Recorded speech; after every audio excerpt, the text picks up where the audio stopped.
అయోధ్య అలాగే ప్రయాగ్రాజ్లోని మహాకుంభమేళా దర్శనం అనంతరం మేమైతే కాశీ క్షేత్రానికి వచ్చేసాము. ప్రపంచంలోనే అతి పురాతన క్షేత్రం అయిన కాశీ నగరానికి చేరుకోవడం అంటే నిజంగా రాసిపెట్టి ఉండాలి. శివుని ఆజ్ఞ లేనిదే చీమైనా కుట్టదంటారు కదా, అలాగే శివుడి పిలుపు లేకుండా కాశీ క్షేత్రానికి వచ్చే సమస్య లేదు. జన్మానికో శివరాత్రి అంటారు కదా, అలాగే జన్మలో ఒక్కసారైనా కాశీ క్షేత్రం చూసి పోవచ్చు అనేసి అనుకుంటారు ఎవరైనా సరే. నాకు ఆ అదృష్టం రెండోసారి దక్కినందుకు చాలా సంతోషంగా ఉంది. అలాంటి మహిమ గల కాశీ క్షేత్రాన్ని నాతో పాటు మీ అందరూ దర్శనం చేసుకోండి. వీడియోకి అయితే ఒక లైక్ కొట్టేసి వెంటనే సబ్స్క్రైబ్ చేసుకోండి ఛానల్ని. ప్రయాగ్రాజ్ నుంచి వచ్చిన వెంటనే అన్ని తడబట్టలోని మేము కవర్లో వేసుకొని వచ్చేసాం కదా. సో రూమ్కి చేరుకోగానే ఇలాగ బాల్కనీలో అయితే ఆరేసేసుకున్నాము. అండ్ మేమున్న హోటల్ పక్కన ఇదేదో హోటల్ బాగుందనేసి దీనికి కూడా తీసాను. అది బాగున్నాయి రూమ్స్ అవిని. ఇది చూడ్డానికి బయట నుంచి ఇంకా బాగుందని ఇలాగ ఒక వీడియో అయితే తీసాను అనమాట. చాలా బాగుంది కదా, బాలాజీ ప్యాలెస్ అంటే ఇది. మేము ఉన్న హోటల్ నుంచి కరెక్ట్గా 2 కిలోమీటర్ల దూరంలో ఉంటుందంట కాశీ విశ్వనాథుని గుడి. కాకపోతే మేము ఆటో ఎక్కేసాము. అంటే అది నడవడానికి అయితే మనకి అరగంట పడుతుంది. అదే ఆటోలో వెళ్తే ఇంకా టైం పడుతుంది. కానీ మేము ఆల్రెడీ ప్రయాగ్రాజ్లో పిల్లలు పెద్దవాళ్ళు బాగా కాళ్ళు అరిపోయేలా తిరిగేశారు కదా, పెద్దవాళ్ళకైతే మోకాలు బాగా నొప్పులు వస్తున్నాయి. అందుకని ఇంకా ఆటో ఎక్కేసాము. ఈ 2 కిలోమీటర్ల దూరానికి వీడు ఎన్నో రూట్స్ తిప్పి ఒక 7 కిలోమీటర్ల అవతల అన్నట్టు చేశారనమాట. ఎందుకంటే నడక మార్గం వేరేగా ఉంటుంది, ఇలా ఆటోల్లోని వాటిల్లో వెళ్ళే రూట్స్ వేరేగా ఉంటాయి. దీనికి కూడా మేము 2 ఆటోలు మారాల్సి వచ్చింది. ఎందుకంటే ఒక సగం డిస్టెన్స్ వరకే కొన్ని ఆటోస్ అంట, మళ్ళీ ఇంకో హాఫ్ డిస్టెన్స్ వేరే ఆటోలు ఎక్కాలంట. ఈ ఆటోలు అక్కడికి వెళ్ళవు, ఆ ఆటోలు ఇక్కడికి రావు, ఏవో నెంబరింగ్ ఉంటాయి. సో వాళ్ళు ఈ పరిమితి వరకే వెళ్ళాలి అనేసి ఏవో ఉంటాయంట. సో అలా వెళ్ళామన్నమాట. కానీ ఇవన్నీ కూడా ఈ వీధులు అన్నీ చూసుకుంటూ వెళ్ళొచ్చు కదా ఆటోల్లోని వెళ్ళినప్పుడు. చాలా బాగా అనిపించింది. అన్నీ ఎప్పుడెప్పుడో పురాతనమైన షాప్స్ అవి చూస్తున్నారు కదా, ఆ రోడ్లేంటి ఇల్లులేంటి అన్నీ ఎప్పుడో కట్టడాలు. అసలు ఇలాంటివన్నీ చూడడానికి ఎంత బాగుంటుందో అసలు. ముఖ్యంగా అసలు కాశీ క్షేత్రంలో పాలకి కొరవే లేదు. అసలు గోమాతల్ని ఎంత పెంచుతున్నారో మరి. ఏ షాప్ చూసినా సరే పాల మేగళ్ళు అలాగా బయట పెట్టేసి అలా మరిగిస్తూనే ఉంటున్నారు. మలైలు అవి ఇవి రబడీలని చిక్కటి పాలతో పెట్టిన టీ కాఫీలు అయితే ఎవ్వరు మిస్ కావద్దు. అసలు చాలా అంటే చాలా టేస్టీగా ఉంటాయి. ప్రపంచంలో మనకి ఇంకెక్కడ అంత చిక్కగా పెట్టరేమో, అంత బాగుంటాయి. ఫస్ట్ అయితే ఈరోజు చిన్న గుళ్ళని కవర్ చేసుకుందాం అనుకున్నాం. మొదటగా దండపాణి స్వామి టెంపుల్కి వెళ్ళామన్నమాట. అక్కడి నుంచి కాలభైరవ స్వామి టెంపుల్కి వెళ్ళి అలా చిన్నవన్నీ ముందు ఈరోజు కవర్ చేసేసుకుంటే రేపు కాశీ విశ్వేశ్వరుడు అలాగే అన్నపూర్ణాదేవి విశాలాక్షి ఇలాంటివన్నీ గుళ్ళు కవర్ చేసుకుందాం అనేసి. ఈ దండపాణి స్వామి టెంపుల్లో చూస్తున్నారు కదా, ఇలా దండించే కర్ర ఒకటి ఉంటుంది. ఆ కర్రతో మన మీద ఇలా వంగమని కొడతారనమాట అయ్యవారు. చాలా అంటే చాలా బాగుంది. ప్రతి చోట కూడా శివలింగాలు అసలు అడుగడుక్కి ఎక్కడ చూసినానమాట. అలా పుట్టుకొస్తూనే ఉన్నాయంట. ఎక్కడ ఏ చిన్న తవ్వకం జరిగినా అందులో ఒక శివలింగం దొరుకుతుందంట. అసలు అద్భుతం కదా. ఇప్పుడైతే మనం కాలభైరవ స్వామి టెంపుల్కి వచ్చాము. ఇక్కడ దగ్గర మనకి దాదాపుగా ఒక 2 గంటలు అయితే టైం పట్టేసింది. పెద్ద లైన్ అసలు. అప్పటికి మేము గైడ్ని పెట్టుకున్నాము. ఆయన మమ్మల్ని ఎలాగో ఇరికిచ్చారు, దూర్చారు. కానీ అయినా కూడా 2 గంటలు పట్టింది. మా చిటితల్లి అంటుందన్నమాట, ఇదేంటమ్మా దేవుడు తాగుతారా అనేసి. అది అసలు దాని మహిమ ఏంటి, ఎందుకు కాలభైరవ స్వామికి అలాగా మనం మందు అనేది ఇస్తాము, ఇదంతా నాకు తెలుసు. నా సబ్స్క్రైబర్స్లో మీకు ఎవరికైనా కానీ అది ఎందుకు అలా సమర్పిస్తారో తెలుసుంటే గనక కమెంట్ చేసి చెప్పండి. ఓకే, నేను ఎంతో ఆతృతగా ఎదురు చూస్తున్న రోజైతే వచ్చేసింది. ఆ కాశీ విశ్వనాథుడి దర్శనం కోసం బయలుదేరేమో పొద్దున్నే. సో ఇలాగ ఒక జంక్షన్కి వచ్చామన్నమాట. ఈ 4 రోడ్ జంక్షన్ మధ్యలో చూసారా నందీశ్వరుడు పెద్ద విగ్రహం ఉంది ఇక్కడ. ఆయన అనుగ్రహం లేకుండా మనం స్వామివారిని కలిసామంటే దెబ్బకి కొమ్ములు ఇచ్చుకొని కొట్టారంటే డైరెక్ట్ హైదరాబాద్లో పడిపోవాల్సిందే. సో మేమైతే గేట్ నెంబర్ 4 నుంచి వెళ్ళాము. దగ్గర మనకి 5 ఎన్నో గేట్స్ ఉంటాయి అనుకుంటాను నాకు తెలిసి. సో 4 గేట్ నుంచి మేము వెళ్ళామన్నమాట. ఈ జంక్షన్ నుంచి మాకు లోపలికి వెళ్ళడానికి దగ్గర ఒక నడుస్తూనే ఉన్న ఒక 2 కిలోమీటర్స్ పైనే ఉన్నది నడకైతే. ఏవేవో సందులు అవి తిప్పుకుంటూ వెళ్ళారబ్బా మా గైడ్. సో ఎవరైనా గైడ్ని ఉంచుకోవడం అయితే చాలా మంచిది, మనకు అవన్నీ తెలియదు కదా. సో ఇలా ఎవరైనా తీసుకెళ్తే వాళ్ళ ద్వారా వెళ్ళండి, చాలా మంచిగా అవుతుంది. లేకపోతే మనం ఎక్కడో ఇరుక్కుంటాము. ఈ దారిలోనే ఒక చోట మళ్ళీ చెప్పులు అన్నీ పెట్టేసుకొని మళ్ళీ ఆ గేట్ నెంబర్ బయటకు రాగానే అక్కడి నుంచి చెప్పులు అవి వేసుకొని వచ్చేయచ్చు అనమాట. ఈ దారంతా కూడా మంచిగా టిఫిన్ టిఫిన్స్, స్నాక్స్, ఫ్రూట్స్ అన్నీ అలాగ అమ్ముతూనే ఉంటారు. ఈ రోడ్ల మీద టిఫిన్లు అవి ఉంటాయి. అద్భుతంగా ఉంటుందబ్బా. మెయిన్ ముఖ్యంగా నాకు బాగా నచ్చేది ఊతప్పం. అలా అమూల్ బటర్ వేసి మంచిగా కాలుస్తారు. ఎంత టేస్టీగా ఉంటుందో. ఎవరైనా తప్పకుండా ఈ రోడ్ సైడ్ టిఫిన్సే ట్రై చేయండి కాశీ వస్తే. ఎంత అద్భుతంగా అంటే అంత అద్భుతంగా ఉంటాయి. నిజమైన అమూల్ బటర్ అవి వాడతారు. స్వచ్ఛంగా చాలా బాగుంటాయి.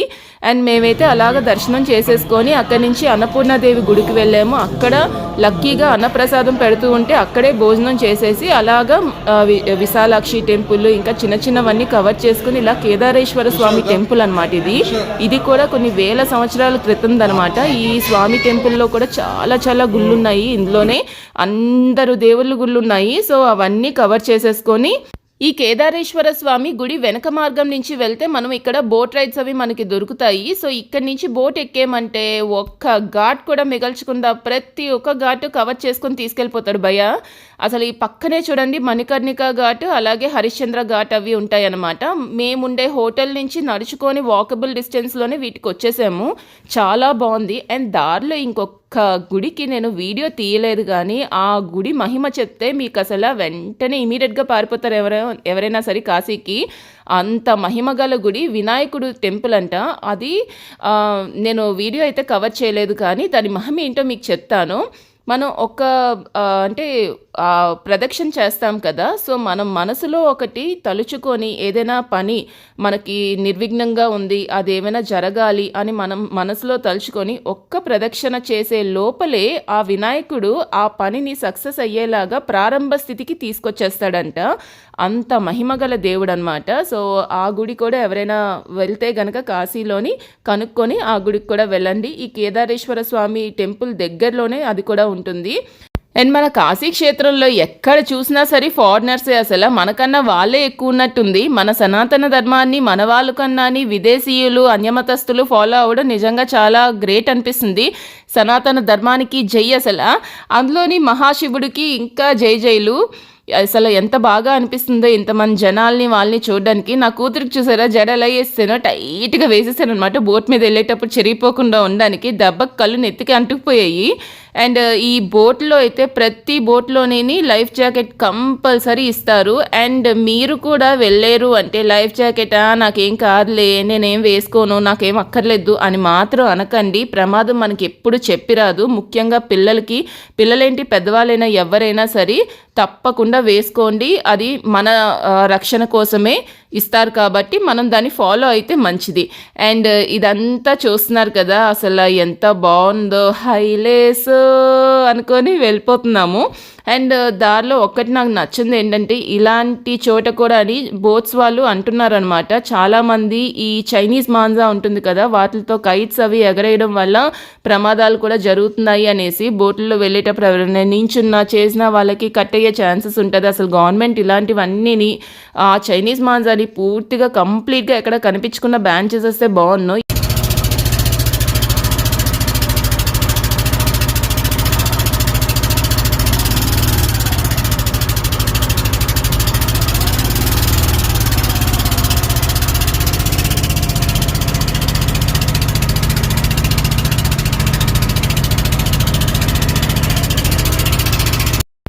పరవళ్ళు తొక్కుతున్న మన గంగమ్మని చూస్తున్నారు కదా ఎంత అద్భుతంగా ఉన్నది. అసలు డైరెక్ట్గా శివుడి మీద నుంచి ప్రవహిస్తున్న గంగాజలం అంటే ఎంత పవిత్రమైన మాత. అసలు నిజంగా మనం ఎంతో అదృష్టం చేసుకొని ఉండాలి.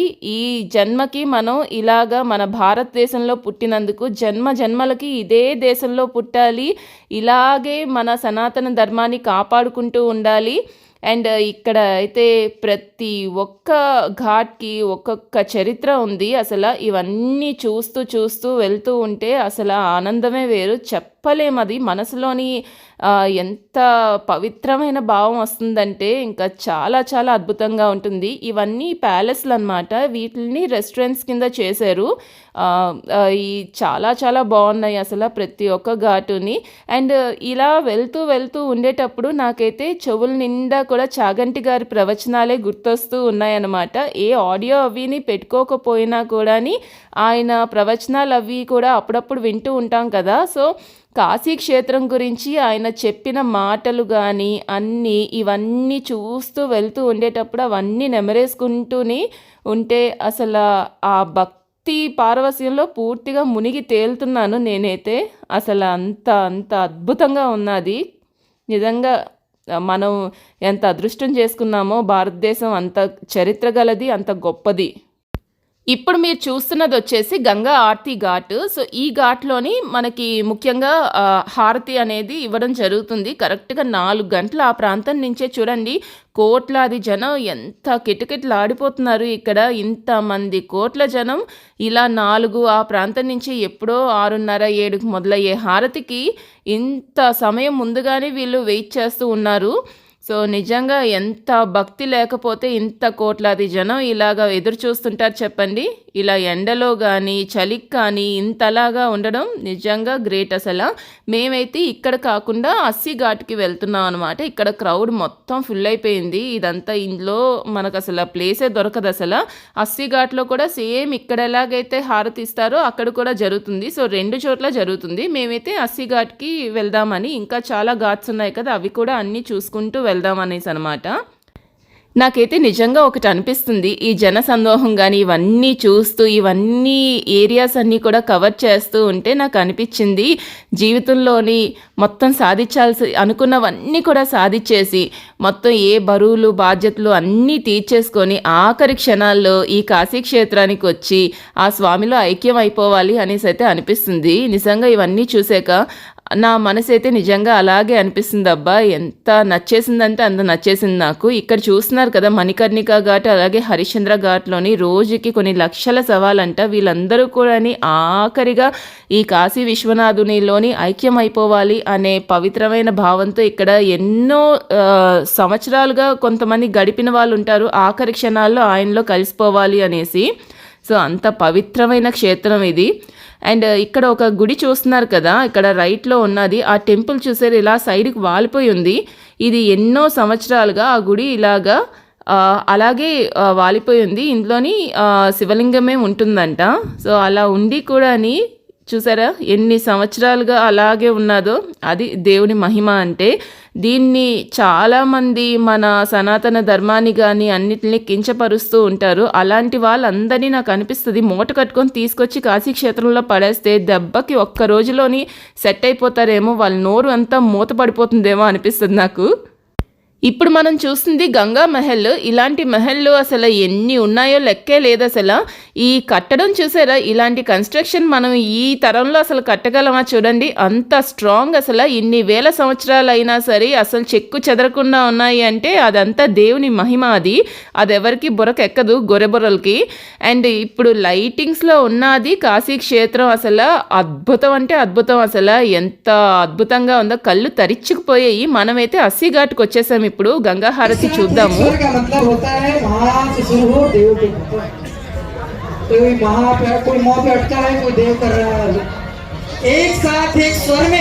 संपूर्ण ऊर्जा के साथ महादेव को अपने आप को समर्पित बंद करिए और इस समय को एक उत्सव के रूप में मनाइए। इस क्षण को ऐसे जिए कि इसके अलावा कोई क्षण न हो। प्रेम भाव से दोनों हाथ उठाकर महादेव को अपने आप को समर्पित करिए।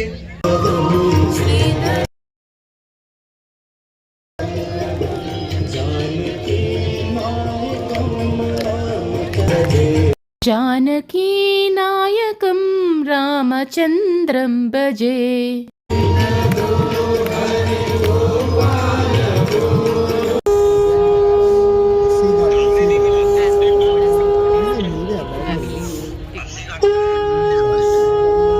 మా వారు పక్క నుంచి వీడియో కాల్ చేసి వాళ్ళ క్లోజ్ ఫ్రెండ్స్కి మొత్తం అంతా చూపిస్తున్నారు అనమాట. వాళ్ళ ఫ్రెండ్స్కి కూడా మొత్తం పుణ్యం రావాలంట.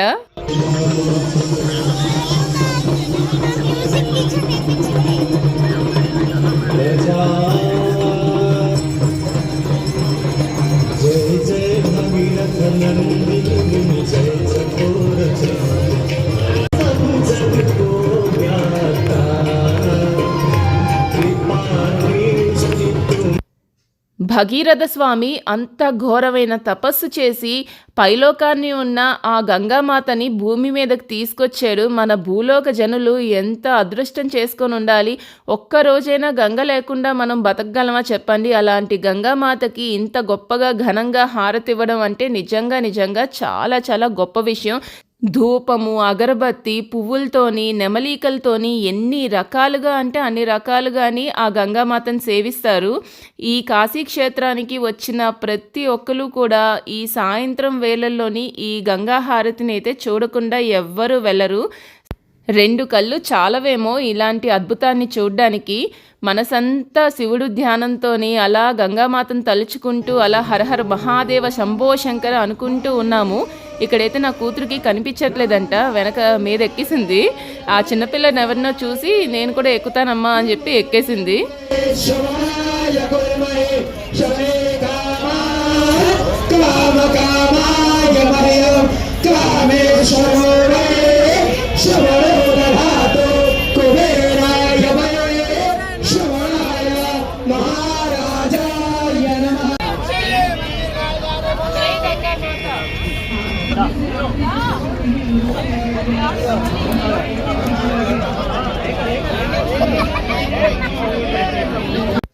హారతంతా అయిపోయాక ఇలా దీపాలు వదిలితే మంచిదని దీపాలు ఇక్కడే తీసుకున్నాం అనమాట. నా కొడుకు చూడండి అక్కడ డ్యాన్స్లు వేస్తున్నాడు. సగం మామూలుగా జారితే సగం వాడు యాక్టింగ్ అనమాట, జారిపోతున్నట్టు. గట్టి పట్టేసుకుంది వాళ్ళ చెల్లి వెనక నుంచి. ఇలాంటి వాటిల్లో మటుకు ఒకరినొకరు బాగా సపోర్ట్ చేసుకుంటారు వీళ్ళు. దాన్ని అయితే పక్కకు తీసుకుని వెళ్ళిపోయిన ఇక్కడ జారుగా ఉందని చెప్పేసి మా గైడ్ గారు కూడా పక్కనే అటువైపు వెళ్దామనేసి అటు తీసుకెళ్లారనమాట. మేము ఇద్దరం అటువైపు వెలిగించేసుకున్నాము. మా ప్రయాణం అంతా అయోధ్య, ప్రయాగ్రాజు, కాశీ ఇవన్నీ కూడా ఇంత అద్భుతంగా జరగడానికి మెయిన్ రీజన్ ఏంటంటే జి శ్రీనివాసరాజు గారు అనేసి మా చుట్టాలు ఒక ఆయన ఉన్నారు కాశీ క్షేత్రంలో. ఆయన గత 30 ఏళ్ళుగా ఆశ్రమం నడిపిస్తున్నారు. శ్రీ మాతా అన్నపూర్ణ ఆంధ్ర ఆశ్రమం అనమాట ఆయన ఆశ్రమము. అందులోని ప్రతిరోజు కూడా వేలాది వేల జనం వస్తారు, స్టే చేస్తారు. మనం 100 రూపాయలు 200లోనే స్టే అనమాట, మంచిగా ఉంటుంది. అండ్ అక్కడే వాళ్ళు భోజనాలు కూడా ఫ్రీ భోజనాలు ఎవరు పెడతారు చెప్పండి. నిజంగా ప్రతిరోజు కూడా వాళ్ళ ఆవిడైతే ఎంత పుణ్యాత్మురాలో ఆవిడ, ప్రతిరోజు ఆవిడ చేత్తో ఆవిడ వండి మొత్తం అందరికీ పెడతారనమాట. మధ్యాహ్న భోజనం అలాగే రాత్రి అల్పాహారం 2 కూడా అరేంజ్ చేస్తారు. అండ్ మీరు ఎక్కడికైనా వెళ్ళాలన్నా గైడ్స్ని వాళ్ళని కూడా అన్నిటిని వాళ్ళే అరేంజ్ చేస్తారు. సో ఎవరైనా సరే వాళ్ళని కాంటాక్ట్ అవ్వచ్చు. వెళ్ళాలి అనుకున్న వాళ్ళు మీ దర్శనం అయితే చాలా ఈజీగా అవుతుంది అండ్ సేఫ్గా అవుతుంది. అండ్ నాకైతే నిజంగా రిటర్న్ వెళ్ళాలనిపించట్లేదు, ఏడుపు వస్తుంది అసలు. గంగామాతను వదిలి వెళ్ళాలంటే వచ్చినప్పుడు ఉన్న ఆనందం వెళ్ళేటప్పుడు అసలు లేదు. మళ్ళీ రేపు వెళ్ళిపోతున్నాము అనే బాధ అయితే అసలు నన్ను తినేస్తుంది. రాత్రంతా పడుకోనివ్వలేదు. ఇంకా మొత్తానికి ఎయిర్పోర్ట్కి అయితే వచ్చేసాము. అండ్ ఇండిగో ఎయిర్వేస్ వాళ్ళు మాకు అసలు ఎంత ద్రోహం చేశారంటే, మేము 15 లీటర్లు దగ్గర త్రివేణి సంగమం వాటరు అందరూ పిల్లలు పెద్దలు అందరూ మోసుకొని వచ్చాము. అలాంటి వాటర్ని వాళ్ళేమోని ఏది క్యాబిన్లో వేయడానికి లేదు, అన్నీ చెక్ ఇన్ వేసేయాలని చెప్పారు. మేమేమోని ఇంకా వాళ్ళ మాట ఉన్నట్టు రూల్స్ ఫాలో అవ్వాలన్నట్టు రూల్స్ ఫాలో అయ్యి సూట్ కేసుల్లో వాటిల్లో వీటిల్లో తోసేసాము వాటరు. ఇంకా ఏది క్యారీ చేయలేదు. కానీ అక్కడ ఏం చూసామంటే మిగతా జనాలు చాలామంది క్యారీ చేస్తూ క్యాబిన్లో తెచ్చుకున్నారు. మాకెందుకు ఇలా చెప్పాడు, వాళ్ళకెందుకు ఎలా చేసాడో మాకైతే అర్థం కాలేదు. ఇంకా వచ్చేసరికి మొత్తం బట్టలు అన్నీ తడిచిపోయి వాటర్ అంతా లీక్ అయిపోయి 5 లీటర్ల కన్నా మిగలలేదు. అదే అందరికీ ఏదో తీర్థం పోసినట్టు పోయాల్సి వచ్చింది. అండ్ రిటర్న్ అయితే వచ్చేసాము. మా ప్రయాణం అంతా చాలా చాలా అద్భుతంగా జరిగింది. సో ఈ వీడియో కనుక మీకు నచ్చితే ఖచ్చితంగా లైక్ చేయండి, షేర్ చేయండి, కామెంట్ చేయడం మర్చిపోకండి. అండ్ అలాగే ఛానల్ని దయచేసి సబ్స్క్రైబ్ చేసుకోండి ప్లీజ్ ఫ్రెండ్స్.